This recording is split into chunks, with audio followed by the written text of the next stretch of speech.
আমি আমার আম্মার জন্য আলাদা করে টাকা পাঠায় দেই। ঈদ আসলে মাগো জীবন ভর পুরাতন কাপড় তুমি পরছো। ও মা জননী, শুধু তাই না মা জননী, আমি ঈদের দিন নতুন কাপড় পরার জন্য তুমি ভিক্ষুকের মতো বাড়ির মালিকের কাছে গিয়ে হাত পাইতে বলছো, এই মালিক আমার ছেলেটা ঈদের দিন নতুন কাপড় পরবে, বেতন যা দিচ্ছেন চাল ডাল খাইয়া শেষ হয়ে গেছে, আমারে 50টা টাকা দেন, বাজারে যাইয়া মহাজননী তোমার জন্য আমার জন্য নতুন জামা নিয়ে আসছে। ঈদের দিন মা পরাইয়া দিয়া পরনে মা জননীর পুরাতন কাপড়টা পইরা রাখছে। আম্মা গো, তুমি কি নতুন কাপড় কিনলে না? বাবা তুই ভালো কাপড় পরছ, এটাই আমার পরা হয়ে গেছে। এর নাম হইল মা।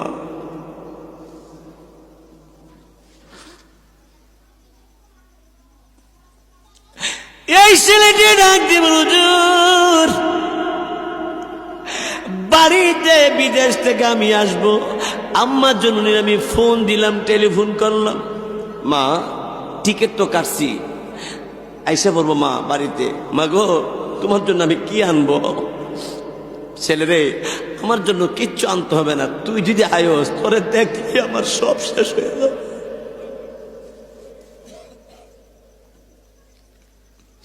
এই ছেলে টিকিট কাইটা মাকে বলছে, মা গাড়ি নেই এয়ারপোর্টে, আম্মা তুমি আসবে, আমি তোমাকে আগে দেখবো মা। মা জনলে বিদেশ থেকে ছেলেটি বল, হুজুর আমি আসার 2 দিন আগে আমার আম্মা আমার টেলিফোন করি, আমার টেলিফোন ধরে না।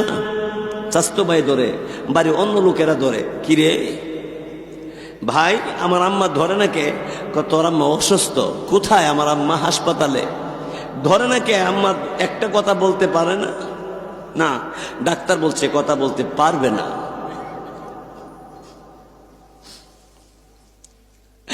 এবার চাষি জাহানের কাছে টেলিফোন করে বলে, চাষি এয়ারপোর্টে আপনি আসবেন, আমার আম্মারে নিয়ে আসবেন।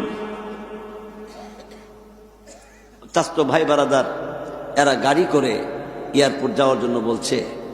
বিদেশ থেকে টিকিট কাইটা মার জন্য আলাদা করে কিছু জিনিস কিনে আনছে, কারণ জীবন ভর মা না খাইয়া আমারে হয়েছে।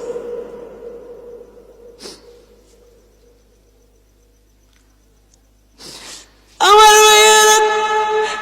এরপরে ছেলেটি ডাক দেব, হুজুর আমি আমার ভাই বারাদার চাস্তো ভাইদেরকে বলেছি গাড়ি নিয়ে আসবি। ঠিক আছে গাড়ি নিয়ে আসবো, আম্মারে কিন্তু সাথে করে নিয়ে আইও।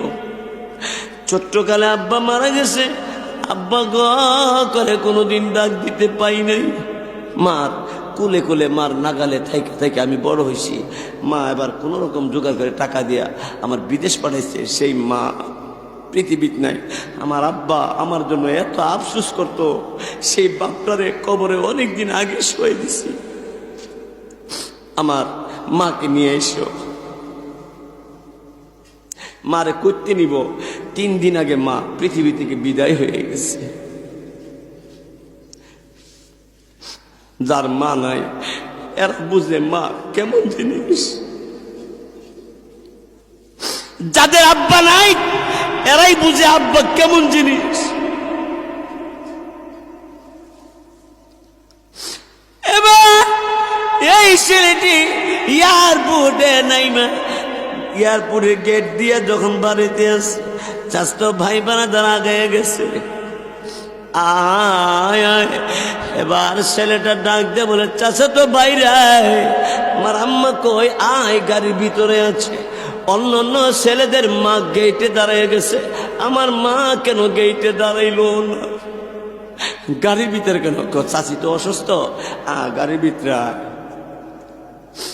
গাড়ির ভিতরে গিয়া দেখে মা নাই। কি আমার আম্মা কই? আম্মার নিয়ে এলি না? আব্বা তো ডাকতাম পাইলামই না। তোর আম্মা অসুস্থ, আয় আয় বাড়ি দিকে যাই।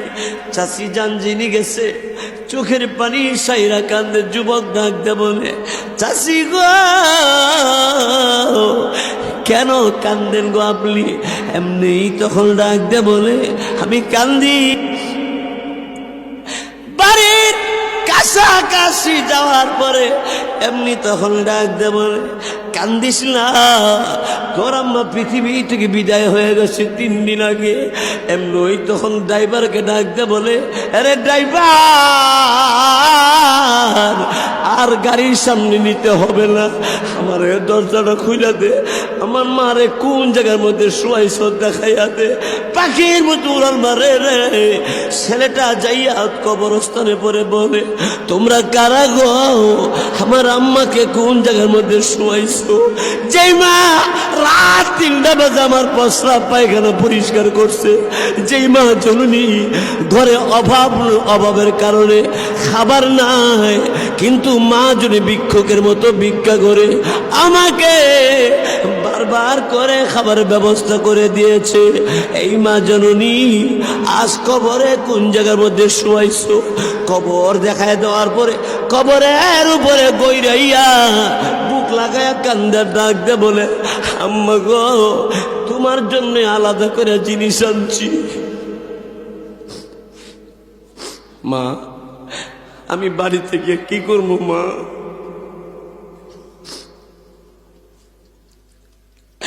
এই ছেলে কান্না দেখে এলাকার সব মানুষ কবরস্থানের পাশে চলে আসছে। এই ছেলেটার কান্না দেখিয়া একটা মানুষ কান্দা না কান্দা পারে না, সবাই কাঁদতে শুরু করে দিছে। এলাকার যুবকরা ডাক দেয়া বল, হুজুর এরে বুঝাইয়া সামলাইয়া ধরে ধরে বাড়িতে নিয়ে আসছি। বাড়িতে আইনা মাথায় পানি দেয়। তখন ছেলেটা ডাক দে বলে, মাথায় পানি ঠান্ডা লাগে না, আমার মা যদি আমার নাম ধরে একটা ডাক দিত আমার কলিজা ঠান্ডা হয়ে যাইত। আমার আব্বা যদি আমার একবার আমার নাম ধরে ডাক দিত, আব্বা অপেক্ষা করতো আমার ছেলেরা কবে যাইব বাড়িতে, কবে যাইব। ভাই আমার আব্বা আম্মা নাই, বসুন একটু পরে মোনাজাত হবে আব্বা আম্মার জন্য।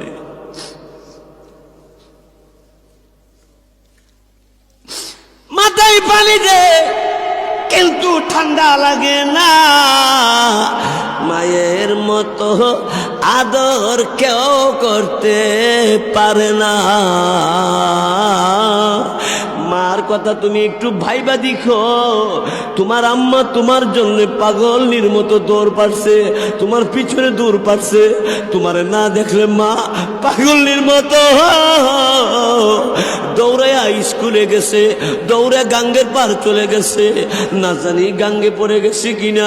পিছন দিক দিয়ে আমি দৌড়ে গেছি, মা গাঙ্গের পারে দৌড়াও কেন, আমি তো এখানে আছি।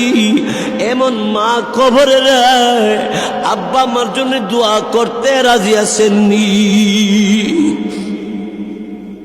দোয়া করে যাবেন।